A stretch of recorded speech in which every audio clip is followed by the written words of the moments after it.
So children, in today's video, I'm going to discuss about the making of the Indian Constitution, in which I'm going to tell you about the path to the Constitution making. In the previous video, the last part of that video, I told you about the various challenges which are faced by the Constitution makers, in which I discussed about the 5 points. That is, in first point, I discussed about the Indian Constitution, which was drawn up under very difficult circumstances, as India is a diverse country with a diverse opinion of people living over here. Secondly, the making of the constitution of such a vast and a diverse country was very difficult. Thirdly, the country, it was born through a partition on the basis of the religious differences also. Fourthly, the unification of the princely state was also a big challenge which the constitution makers were facing at that time. And lastly, the makers of the constitution had anxieties about the present and the future of the country also. Now, in this topic, I'm going to tell you about the making of the Indian Constitution and its advantages. First of all, I would like to tell you something about how this constitution was made. So children, unlike South Africa, already I told there that the racism was there, apartheid was there, and the constitution was framed in a very congenial way. So Indian constitution makers, they held a consensus first. Consensus means when the freedom struggle was going on at that time, children. So it was about what a democratic India should be. When the freedom struggle was going on in the country, at that time people were thinking about what kind of country, democratic country, we are going to make after getting the independence of the country. So what happened in 1928? Motilal Nehru and 8 other Congress leaders, they drafted a constitution for India. Is it clear? That they drafted a constitution for India, and in 1931, okay, resolution at the Karachi session, okay, Karachi session of the Congress, a resolution was passed by the Indian National Congress, and they dwelt on how independent Indian constitution should look like. So both these documents were committed to the inclusion. What they included in this, the constitution: number one, universal adult franchise should be there; number two, right to freedom; number three, equality; and number four, protecting the rights of the minorities in the country. Okay, these were the 4 things. I'm on page number 45 of your book and second column, and I'm on the second paragraph. So in the 1928, Motilal Nehru as well as other leaders, they drafted a constitution, and in this constitution I would like to tell you the 4 main provisions were made in it. Number one, they wanted that there should be universal adult franchise after getting the independence. First of all, we are going to make a universal adult franchise in our country. Second, right to freedom and equality. Okay. Third, to protect the rights of the minorities. Okay, so these were the 3 things which they wanted in the independent India. So these 3 things became the basic values which were accepted by all the leaders much before the formation of the Constituent Assembly. Is it clear? So many educated Indians, they were familiarized with the political and legislative institutions during the colonial period also. Is it clear? The British rule also. And after many years of thinking and deliberation on the framework of the constitution, that another benefit, many leaders were inspired by the ideals of the now they were also. So one thing I would like to tell you here, that after this, the elections were held in 1937 to provincial legislatures also, and ministers all over the British India. These were fully democratic government, but the experience which were gained by the Indians in the working of the legislative institution, they proved to be very useful for the country in setting up its own institutions and working in them. That is why Indian constitution adopted many institutional details and procedures from the colonial laws. Okay. Now, one thing I would like to make you clear that many things were adopted from various constitutions of the various countries, like the Government of India Act 1935. What they took from it, they took the institutional details and the procedures which were framed by the colonial laws over here. From there they took, and side by side many of our leaders were also inspired. I would like to show you it here. They were also inspired by the ideals of the French Revolution. Already French Revolution we have discussed with you. Uh, in the French Revolution, they were inspired by the freedom, equality, okay, and these were taken from the French Revolution.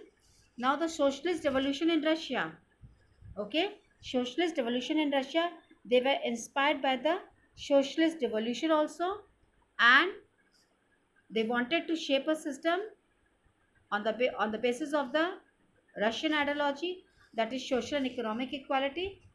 Is it clear? And side by side from the British Britain, they took a parliamentary democracy, and the Bill of the Rights they took from the United States of America. Once again, I would like to make it clear to you. First is Government of India Act, they copied the institutional details and procedures. Secondly, from Britain, they took the bills of the practice of the parliamentary democracy. Okay, from US they took the Bill of Rights. From the French Revolution, they were inspired by the freedom and equality, and side by side from the Russian, they have taken the social and economic inequality. So these were the things which with which they were inspired by the various constitutions of the various countries. Okay, now we come to India, that is the Constituent Assembly. I'm going to tell you about the Constituent Assembly, how this Constituent Assembly was formed in 1946. Now, the drafting of the Constitution, okay? So, the drafting of the Constitution was done by who were the members. Anna, I would like to tell you what is a Constituent Assembly. Constituent Assembly were the group of the people which included the elected representative, that is 299 members, okay, and these people were assigned the duty of drafting of the constitution, okay. So these people, they formed the Constituent Assembly.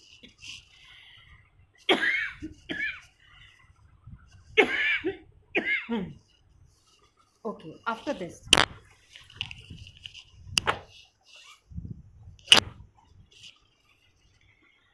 now this Constituent Assembly, it represented the people of India. What do you mean by represented by the people of India? That means the different people from different regions, religions, backgrounds, they were members of this Constituent Assembly, and the assembly was dominated by the Indian National Congress. Side by side, it had many non-Congress members also, which belong to different language group, different caste, class, religion, and occupation also. So constitution, you can say over here, it does not reflect the views of its members alone. It expresses the aspirations, the desires of all the people. It doesn't mean that constitution is representing what the people are saying over there. The people, those who are representing, those who are member in the Constituent Assembly, they are representing their own caste, their class, their religions and occupations. So assembly, what it did, it adopted the constitution on 26 November 1949. Is it clear?